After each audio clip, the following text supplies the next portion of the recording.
하나님이 우리를 사랑하십니다. 우리와 함께 하십니다. 우리를 지켜주시고 인도하십니다. 하나님의 그 거룩하심을 따라서 우리가 하나님 앞에 온전하게 거룩하게 나아가고 오늘도 하나님을 만나는 그 기쁨 가운데 행복과 하나님의 은혜 가운데 살아가는 오늘 하루가 되기를 축원드립니다. 오늘 말씀은 출애굽기 25장의 말씀입니다. 하나님께서 이제 송소를 지을 예물을 하나님 앞에 가져오라고 말씀하고 있습니다. 2절에 보십시오. 내게 예물을 가져오게 하고 기쁜 마음으로 내는 자가 내게 바치는 모든 것을 너희는 받을지니라. 기쁜 마음으로 내게 이제 바치라고 합니다. 모든 것을 너희는 또한 받게 된다고 말씀하고 있습니다. 하나님께 드리면 하나님께서는 그 모든 것을 책임져 주시는 하나님이십니다. 우리는 우리가 가진 것을 때로는 너무 아까워하고 붙잡으려 하고 이건 내 거야 내 거야 하면서 아웅다웅 사는 경우가 있습니다. 그런데 하나님께서는 오늘 말씀하십니다. 기쁜 마음으로 내게 가져오라라고 이야기합니다. 이스라엘 백성들이 출애굽하고 난 다음에 이들이 이제 광야 생활을 들어가잖아요. 그리고 하나님께서 이들에게 성소를 또한 허락해 주시고 하나님을 만날 그 장소를 허락해 주셨습니다. 그런데 그곳에 쓰일 그 예물들이 필요했었습니다. 그래서 이스라엘 백성들은 가지고 있는 모든 것들을 갖다 또한 하나하나 모아서 하나님께 드립니다. 귀한 것들을 드립니다. 그 드린 것 중에서 보면 5절에 보면 순양의 가죽과 해달의 가죽과 조각목과 있습니다. 해달의 가죽이 나와 있는데 이것은 어떤 부분이냐면 돌고래라고 표현할 수도 있습니다. 이들에게 있어서 이 해달 가죽은 그들이 이제 살아가는 데 있어서 꼭 필요한 거였습니다. 어디에 사용되는 거냐면 그들이 신발을 지을 때 이 해달 가죽을 가지고서 신발을 만들고 그들이 생활했습니다. 그런데 이제 광야 생활이 시작됐는데 해달 가죽을 하나님께 드린다는 것은 쉽지가 않을 수 있었습니다.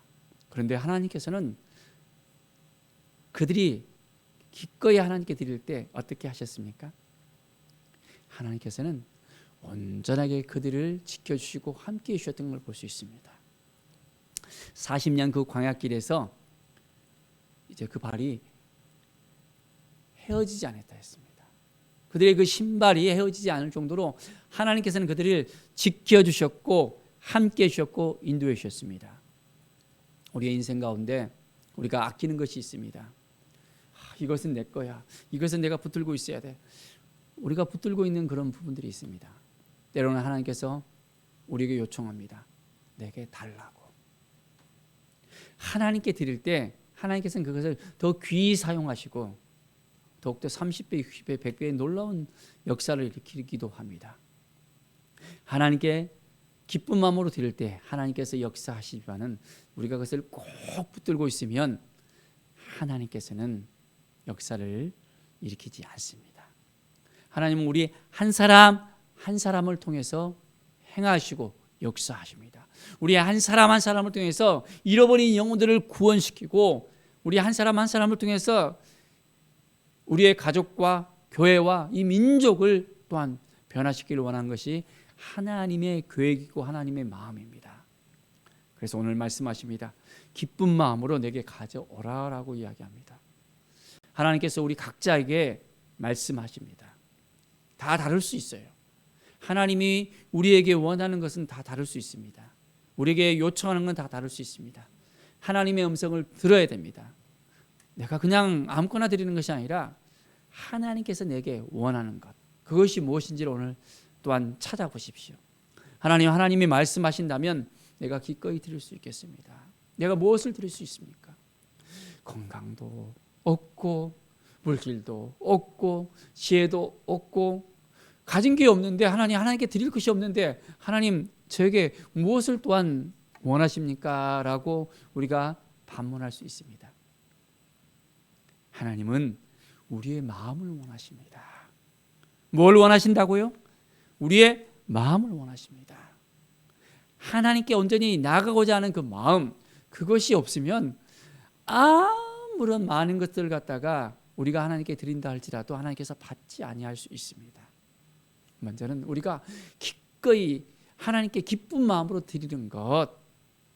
우리가 드릴 게 없지만은, 우리가 가진 게 없지만은, 우리가 너무 여전히 부족하지만은 두렵던 가진 그 여인의 그 정성을 보셨잖아요. 가진 모든 것을 드렸을 때 하나님이 그걸 받으셨잖아요. 부자가 엄청나게 많은 재산을 하나님께 드린 것이 아니라 두렵던 아주 작은 그 가난한 여인이 드릴 수 있는 그 모든 것을 드렸을 때 하나님께서 기뻐하셨습니다. 우리는 어떠한 마음으로 하나님께 나아가며 하나님께 드리고 있습니까? 오늘 하루도 하나님의 음성을 들으면서 하나님 그렇습니다. 하나님의 뜻이 무엇인지, 하나님의 사랑이 무엇인지 우리가 깨달아 알고 나가길 원합니다. 말씀하시면 내가 오늘도 나아가겠습니다. 주님의 은혜를 생각하면서 나아가겠습니다. 하나님이 도와주셔서 오늘도 더욱더 새롭게 승리하며 살아가길 원합니다. 고백하면서 오늘도 온전히 나아가길 원합니다. 하나님은 우리를 받으시는 하나님이십니다. 이제 17절에 보면 순금으로 속죄서를 만들 때 했습니다. 우리는 온전히 우리의 모든 죄를 이제는 깨끗게 해야 됩니다. 속죄서 앞에서 완전히 훨훨 다 태워야 됩니다. 아직까지 우리 안에 남아있는 것이 있습니까? 뭐가 남아있습니까? 아직 죄가 남아있습니까? 하나님께 드려야 되는데 그 죄 때문에 하나님께서 받지 않을 수 있습니다. 철저하게 우리는 다 끄집어내야 됩니다. 숨어있는 모든 죄들을 다 끄집어내야 됩니다. 하나님은 우리를 거룩한 지성소로 만들기를 원하십니다. 하나님을 만날 그 장소로 이제는 우리를 허락해 주셨습니다. 구약에서는 성막을 통해서 하나님이 만나 주셨잖아요. 속죄서 가운데 이제는 그 죄를 씻고 성소로 들어가서 지성소 가운데서 만남을 허락해 주셨습니다. 그런데 지금은 우리를 이제 성전 삼아 주신다 했잖아요. 우리를 성소로 삼아 주신다 했습니다. 우리를 직접 만나 주시겠다고 약속해 주십니다. 예수 그리스도의 그 보혈의 피로 말미암아 이제는 성소와 지성소에 있는 휘장이 갈라지고 예수 그리스도의 이름의 능력 가운데 우리는 주님과 함께 지성소까지 들어갈 수 있게 되었습니다. 그리고 이제는 그 지성소를 우리로 삼아 주시겠다고 말씀해 주십니다. 지금 이스라엘의 성전은 파괴가 된 다음에 이슬람 사원이 되었잖아요. 이제는 이스라엘 백성들이 성전에서 하나님을 만날 수 없잖아요. 그래서 회당 문화가 시작이 되었고 그들은 열심히 말씀을 또한 묵상하며 나가지만은 여전히 하나님을 만나지 못하는, 예수 그리스도를 만나지 못하는 많은 사람들이 있습니다. 왜 그렇습니까? 그들이 예수 그리스도를 통해서 이제는 하나님을 만나야 되는데, 하나님 앞에 나아가야 되는데 그들을 지성소로 삼아주시고 직접 교통해서 하나님과 1:1 만남을 가질 수 있는 그 일을 열어주었는데도 그들이 깨닫지 못하는 거예요. 구약의 그 메시아, 그들은 뭘 원했습니까? 다윗과 같은 그런 군장을 원했잖아요. 용맹스럽고 그들을 해방시킬 수 있는 그런 사람을 원했잖아요. 그런데 하나님의 계획은 어떻습니까? 십자가에 못 박혀서 이제는 모든 백성들의 죄를 사할 수 있는 그 피를 통해서 온전히 회복시키는 그 괴감이 있었잖아요. 구약에는 어린 양들이, 이제는 소와 양들이 피를 흘려서 그 피를 통해서 매일매일 그 속죄를 했지만은 오직 예수 그리스도는 단 한 번의 그 제사를 통해서 완전한 속죄의 제사를 드렸습니다. 사랑하는 여러분, 하나님 앞에 나아갑시다. 하나님을 만나야 됩니다. 자, 그래서 23절부터 보면 진설병에 대해서 또한 나오고 있습니다. 이제 하나님께서 그 진설병을 통해서 어떻게 됐습니까? 하나님을 알아가게 만들었습니다. 30절에 보면 상위에 진설병을 두어 항상 내 앞에 있게 할지니라. 항상 내 앞에 있게 하고, 이것은 우리에게 말씀을 의미합니다. 우리는 매일 하나님 앞에서 하나님의 말씀을 붙들고 살아야 됩니다. 제사장들은 매일매일 신선한 이 전설병을 하나님께 드렸잖아요. 우리는 매일매일 하나님의 말씀을 먹고 살아야 됩니다. 말씀 앞에 서서 하나님의 은혜 앞에 서서 하나님께 온전한 마음으로 나갈 때 하나님께서 우리 한 사람 한 사람 만져주시고 함께해 주십니다. 하나님의 그 뜻을 오늘도 깨달아 알면서 그랬습니다. 하나님이 말씀하시면 이제는 언제 그 말씀을 듣겠습니다. 말씀 앞에 서겠습니다. 우리를 성전 삼아주시고 하나님께서 우리를 만나주시는데 우리가 말씀을 온전히 받지 못하면 하나님을 만날 수 있습니까? 아니잖아요. 우리 마음대로 생각하고 우리 마음대로 주장하고 우리 마음대로 다 행해버리잖아요. 그러면 하나님께서 우리와 함께 하실 이유가 있습니까? 우리를 떠날 수 있다는 것입니다.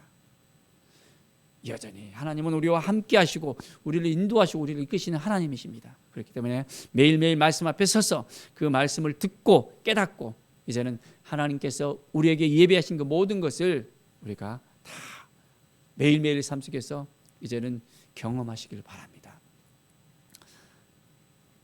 31절부터 보면 등잔대에서 나오고 있습니다. 하나님께서 이제는 온전히 그 성소를 환하게 비치게 합니다. 자, 성령으로 말미암아 우리의 삶을 환하게 비치게 합니다. 그래서 우리가 어떻게 하나님 앞에 나가야 될지, 어떻게 우리의 삶을 하나님께 드려야 될지 깨달아 알게 합니다. 성령 충만하라고 했잖아요. 성령 충만의 의미가 뭡니까? 이것을 우리가 잘 알아야 됩니다. 우리가 예수 그리스도를 믿고 성령을 받았습니다. 그런데 성령으로 말미암아 우리가 매일매일 이끌음을 받아야 됩니다. 그런데 성령을 받았지만은 성령으로 우리가 인도함을 받고 살아가는 것이 아니라 우리 마음대로 우리 주장대로 살아갈 수가 있습니다. 그렇기 때문에 우리는 성령의 충만함을 받으라고 분명하게 주님께서 말씀하고 있습니다. 바로 성령의 그 지배를 받아야 된다는 것입니다. 성령의 통치를 받아야 된다는 것입니다. 성령께서 우리를 이끌어 가실 수 있도록 우리의 모든 삶을 하나님께 맡겨드리며 그렇습니다. 오늘도 주님의 뜻이 무엇인지 주님의 말씀 앞에 서겠습니다. 주님의 은혜 앞에 서겠습니다. 주님이 도와주시면 함께해 주시면 인도해 주시면 우리가 그 말씀 통해서 이제는 온전하게 회복이 되고 치유되고 하나님의 그 인도하심을 따라서 이제는 성령 충만한 삶을 살겠습니다. 고백하는 우리의 삶이 되길 바랍니다. 정말 하나님을 온전히 신뢰하십니까? 예수 그리스도를 믿습니까? 하나님의 인도하심을 받고 싶습니까? 그렇다면 모든 걸 다 하나님 앞에 다 내려놓으십시오. 그리고 이제는 우리를 성전 삼아 주시고 우리에게 직접 찾아와 주시고 만나 주시고 함께 해 주시고 인도하시는 하나님의 그 놀라운 사랑과 은혜를 오늘도 가슴에 품고 살아가십시다. 그래서 하나님 앞에 온전히 서서 하나님 말씀하십시오. 하나님 인도해 주십시오. 고백하면서 하나님의 그 이끄심을 따라서 오늘도 온전하게 하나님을 경험하면서 우리가 살아갑시다. 하나님의 성전된 우리의 삶입니다. 우리가 온전히 오늘도 하나님을 만나지 않으면 패배할 수밖에 없습니다. 매일매일 하나님을 경험해야 되는 것입니다. 어둠이 우리를 찾아와서 우리를 흔들지라도 우리는 예수 그리스도 안에서 날마다 승리라서 쓰는 것입니다. 우리 안에는 누가 계십니까? 성령 하나님께서 거하시잖아요. 성령이 너희 안에 계시는 것을 너희가 알지 못하느냐 했잖아요. 하나님이 우리와 함께 하신다는 것입니다. 우리를 인도하신다는 것을 깨닫고 우리 마음대로 우리 주장대로 우리 혼자 살아가는 것이 아니라 하나님의 인도하심을 따라서 온전한 삶을 우리가 살 수 있습니다.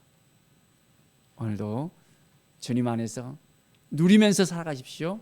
그러려면 성령 안에서 이제는 하나님의 인도하심을 받으면서 우리 주 예수 그리스도께서 우리를 흘리신 그 핏값을 통해서 온전히 우리의 삶이 새롭게 되었다는 것을 우리가 감사하면서 선포하면서 믿음으로 살아가는 오늘 하루가 되기를 간절히 축원드립니다. 기도하겠습니다. 하나님 감사합니다. 매일의 삶이 기쁨과 감사의 삶이 되길 원합니다. 주님 앞에 더욱더 가까이 나가며 주님이 말씀하신 대로 우리가 살기를 원합니다. 도와주시옵소서. 여전히 부족하고 나약합니다. 주님이 달라 하시면 주님이 기쁜 마음으로 나오라 하면 하나님 앞에 온전히 나갈 수 있는 우리의 삶이 될 수 있도록 인도하여 주시옵소서. 성령의 인도하심을 따라서 오늘도 살아갈 수 있도록 도와주시옵소서. 감사드리며 예수 그리스도의 이름으로 기도드립니다. 아멘.